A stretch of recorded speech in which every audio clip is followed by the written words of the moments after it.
Bonjour mesdames et messieurs, bienvenue dans ce flash d'information. Le président du Parlement français est en visite en Côte d'Ivoire. François de Rugy a été reçu hier lundi en audience par le président de la République, Alassane Ouattara, au palais de la présidence de la République. Leur entretien a porté essentiellement sur la coopération sécuritaire entre la France et la Côte d'Ivoire. Les précisions de Jérôme Kofi Abolin tout à l'heure à 13h. Un braquage à la Kalachnikov dans le marché de Gros de Boisquet a fait un mort et une dizaine de blessés. 14 blessés donc plus précisément. Hier lundi, deux individus à moto armés de fusils d'assaut ont braqué à son arrivée au marché un acheteur de noix de cajou qui venait de retirer dans une banque 20 millions de francs CFA et qu'ils avaient suivi. Les malfaiteurs ont été pris en chasse par la foule alors qu'ils repartaient à moto. Ils ont alors ouvert le feu pour couvrir leur fuite, tuant un marchand d'igname et blessant donc 14 personnes. Parlons à présent du contrat de désendettement et de développement et de son exécution. Voilà 5 ans que la Côte d'Ivoire et la France se sont engagés à répondre aux besoins primaires des populations dans les secteurs de l'éducation, formation, l'emploi, la santé, l'agriculture et le développement rural, la biodiversité, le développement urbain, l'assainissement, les infrastructures, le transport et la justice. Des secteurs dans lesquels 83% des projets ont été réalisés. L'information a été donnée par le président du comité technique bilatéral. C'était lors de la revue sectorielle 2017 des projets du C2D.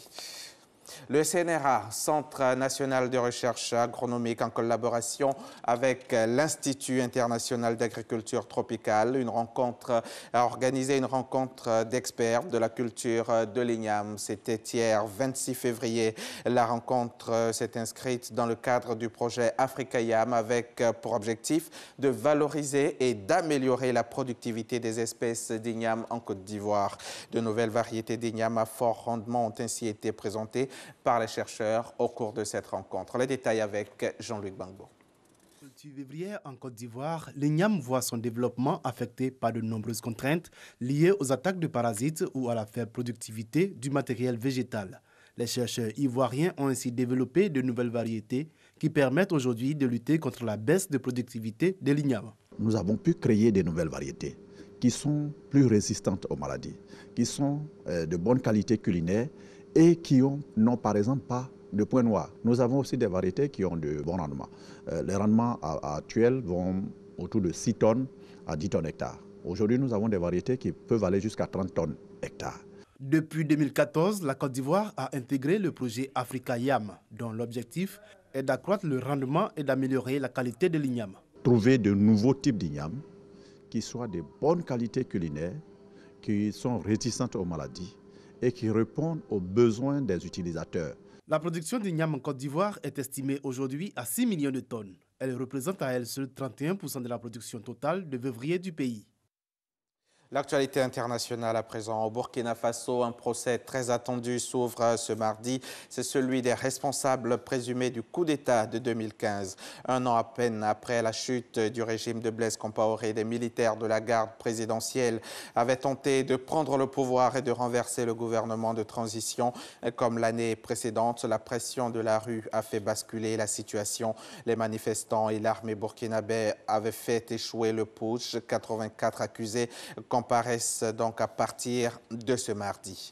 En Papouasie, Nouvelle-Guinée, plus de 30 personnes sont mortes après le séisme de magnitude 7,5 qui avait secoué dimanche le centre de l'île. Il s'agit d'un premier bilan de médias locaux révélé ce mardi alors que les équipes de secours s'efforçaient d'atteindre les zones montagneuses touchées. Et puis pour refermer ce flash d'information, une trêve humanitaire de 5 heures par jour a été annoncée par Vladimir Poutine en Syrie. Cette trêve quotidienne débutera ce mardi matin et elle devrait donner un court répit aux habitants de la Ghouta orientale. Le président russe a donc, semble-t-il, décidé de mettre en application au moins partiellement la résolution adoptée samedi soir par le Conseil de sécurité de l'ONU.